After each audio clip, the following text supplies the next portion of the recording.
Chegou a hora do nosso quadro Entenda o Seu Direito. O WhatsApp na tela é o 629-9109-5099. Hoje a gente vai falar de pensão alimentícia. Então, se você aí de casa que está ouvindo tem alguma dúvida a respeito sobre o pagamento de pensão, manda para cá, que a gente vai falar aqui ao vivo. A hora é agora, gente. A pensão, a gente sabe, é um direito fundamental das crianças e adolescentes e a lei busca garantir que esse direito seja respeitado, né? Que seja concedida aí essa assistência financeira. Em alguns casos, os filhos maiores de idade e os cônjuges também podem ter direito a uma pensão. Para falar a respeito disso, está aqui comigo o Cristiano Melo Silva, ele que é advogado, especialista em direito da família, presidente da Comissão de Direito das Famílias da OAB aqui, Seção Goiás. Ele que vai falar para a gente quais as principais queixas e reclamações quando o assunto é pensão. Bom dia, seja muito bem-vindo. Seja bem-vindo. Obrigado, eu agradeço a oportunidade. É um tema muito sensível à população e que quanto mais a gente tiver espaço para poder elucidar dúvidas, é melhor. A pensão, ela é sempre definida pela justiça ou pode haver um acordo entre as partes? Pode haver um acordo, mas é necessário que ele seja homologado judicialmente para que ele tenha validade, para que ele possa ser executado no caso de descumprimento. Muitas vezes fazem o acordo verbal, o acordo de boca, e depois correm aos escritórios pedindo ajuda porque está sendo descumprido, e aí nós vamos ter que começar do zero. Vamos ter que entrar com a ação para regulamentar isso. E existe alguma regra básica, doutor, de valor que tem que ser pago de pensão? Existe uma teoria, né, uma ilusão de que a regra seria os 30%, mas não funciona assim. Hoje a justiça trabalha com binômio. Necessidade versus possibilidade. A necessidade da criança, a possibilidade de quem vai pagar a pensão. Mas nós, pessoalmente, no escritório, nós trabalhamos com quadrinômio. É a necessidade, a possibilidade, a proporcionalidade e também o tempo que a pessoa investe na criação do filho. Uma mãe que fica 90% do tempo com o filho.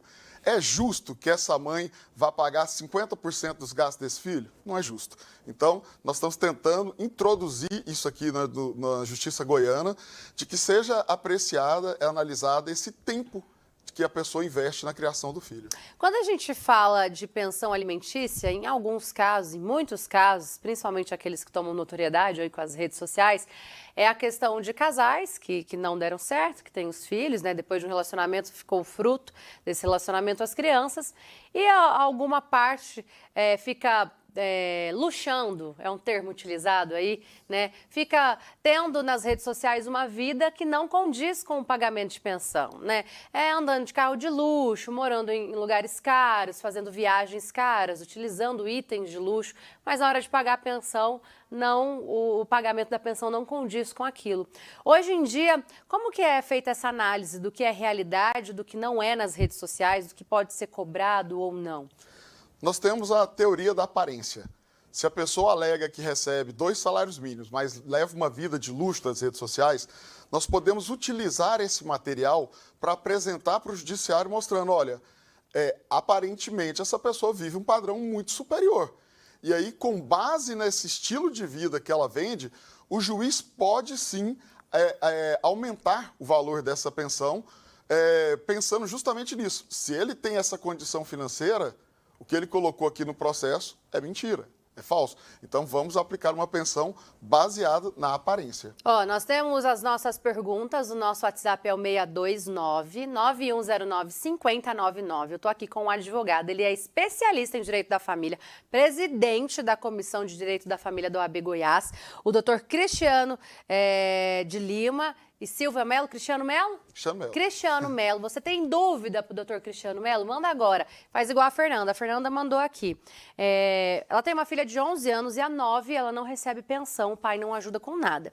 Ela falou que não sabe como solicitar a pensão, já que ele mora em outro estado, ela não tem o endereço, não tem o telefone, não consegue localizar o homem, mas ela sabe da localização dos avós, dos pais dele. Só que ela não tem nenhum telefone, assim, como que ela pode fazer para tentar localizar essa pessoa para ajudar? Primeiro tem que ver se ela se encaixa no padrão da defensoria pública ou para uma advocacia privada. Então, se ela receber ali até 2, 3 salários mínimos, ela pode procurar a defensoria pública. A defensoria pública ou o advogado privado vão acionar a justiça e pedir para que o judiciário acesse os sistemas de buscas. todos os sistemas de buscas, inclusive o iFood. Até pelo iFood nós podemos pedir para localizar uma pessoa. Localizando esse pai, ela vai poder fazer a execução, caso já tenha uma pensão pré-definida judicialmente, ou o pedido de alimentos. Caso não localize, aí ela pode entrar com a ação avoenga, que é processar os avós para que eles paguem a pensão. Tem uma pergunta aqui que me interessou na pauta, eu acho que é uma dúvida minha e uma dúvida de muita gente que não sabe o que isso significa. O que é o capital invisível que é investido na maternidade? Excelente. Hoje já existe uma tese, a tese do capital invisível investido na maternidade, que é o seguinte: você, mãe, faz dupla, tripla jornada e às vezes o pai só trabalha ali no emprego dele, chega em casa ele não ajuda. Então, esse tempo tem que ser calculado na hora de uma separação, na hora de eventualmente calcular uma pensão alimentícia. Quem cuida mais tempo, quem investe mais tempo? Geralmente são as mães. Então, esse capital invisível, que é o serviço doméstico, a babá, ela fica, às vezes, de enfermeira, cuidando dessas crianças durante a madrugada. Então, esse tempo que a mãe investe na maternidade, ele tem que ser mensurado tanto na hora do divórcio quanto no processo de alimentos. Como que você que está mandando mensagem aqui pra gente, manda a mensagem por escrito, não liguem nesse número que está na tela, porque eu não consigo nesse momento atender ligação, consigo somente ler as mensagens que vocês mandam por escritos. Tem uma dúvida que a Silvânia Trajano, nossa telespectadora, ela falou assim: Danuso, meu esposo tem uma filha deficiente, ela é aposentada, até quando ele deve pagar pensão para ela? Geralmente essa aposentadoria é um salário mínimo. Um salário mínimo dificilmente vai atender as necessidades de uma pessoa com necessidades especiais. Então, e ela não vai deixar de ser deficiente. Então, ele vai ter que pagar para o resto da vida. É uma obrigação do pai estar sempre colaborando com essa filha, porque, primeiro, que ela não pediu para nascer, então, ambos os genitores precisam cuidar. E, no caso dessa pensão, é para o resto da vida. No caso de crianças que não possuem necessidades especiais, até quando esse pagamento tem que ser feito? Se estiver estudando, até terminar a faculdade, geralmente em torno de 24 anos. Caso não esteja estudando, até os 18 anos. Mas que fique uma coisa bem clara: completou 18 anos, não está estudando, você não pode simplesmente deixar de pagar. O pai precisa entrar com uma ação de exoneração de alimentos. O maior erro que acontece hoje, os pais simplesmente deixam de pagar e depois sofrem um processo de execução. Então tem que procurar um advogado e dar entrada com o pedido de... exoneração de alimentos. Exoneração de alimentos. Tem mais perguntas chegando, muitas perguntas chegando aqui. E a gente estava falando aqui antes do quadro começar, do nosso quadro Entenda Seu Direito, a respeito de uma campanha da OAB Goiás aqui, a respeito das custas processuais para crianças. Como que funciona essa campanha, doutor? No âmbito dos juizados da criança, da infância e da juventude, já existe uma isenção automática. Mas na ação de alimentos, execução de alimentos, pedido de alimentos, não tem essa gratuidade. E aí o que acontece? Geralmente essas crianças são representadas pelas suas mães, mas as mães são representantes. O polo ativo são crianças e adolescentes. Mas alguns juízes entendem que essa mãe precisa pagar custas. Ela precisa demonstrar que não tem condições. Mas isso tem que ficar claro, não é uma ação da mãe. É uma ação da criança ou do adolescente. Inclusive, o STJ já decidiu isso.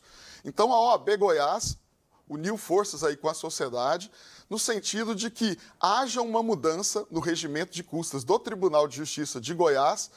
Para quê? Para que essa isenção seja automática. Tá certo. Cristiano Melo, advogado, especialista em direito da família. Muito obrigado pelos esclarecimentos. Pessoal que estiver em casa, que não conseguiu mandar sua pergunta a tempo, quiser encontrar o senhor, quais as redes sociais, o telefone? Tem um perfil novo, que agora eu fiz uma adaptação, chama Seu Advogado de Família. As pessoas podem mandar as perguntas lá, inclusive eu vou abrir uma caixinha de perguntas lá, e podem fazer perguntas em todas as áreas do direito das famílias e sucessões que eu responderei. Só mais uma pergunta aqui antes da gente ir embora. Uma telespectadora falou assim, que o meu marido está doente, não está trabalhando. Aí a ex-mulher fica chantageando ele com a pensão, falando que vai mandar o advogado para cima dele, ele se fala que se não vai pagar, vai pôr ele na cadeia. Aí ela falou que a menina tem 15 anos, só vive na rua, nas baladas, que ela já bebe e que o pai nesse momento está sem condições de continuar ajudando. Como proceder? Pai doente não significa que o filho vai deixar de comer. O filho vai continuar tendo necessidade de alimentos, vestuário e tal. Infelizmente, é assim. Então, o que ele precisa fazer? Entrar com uma ação revisional para poder abaixar esse valor enquanto ele está doente. Mas ele vai sim ter que continuar pagando. Tá certo. Obrigada pela participação. Advogado Cristiano Melo, bom dia para o senhor. Bom dia, muito obrigado, estou sempre às ordens.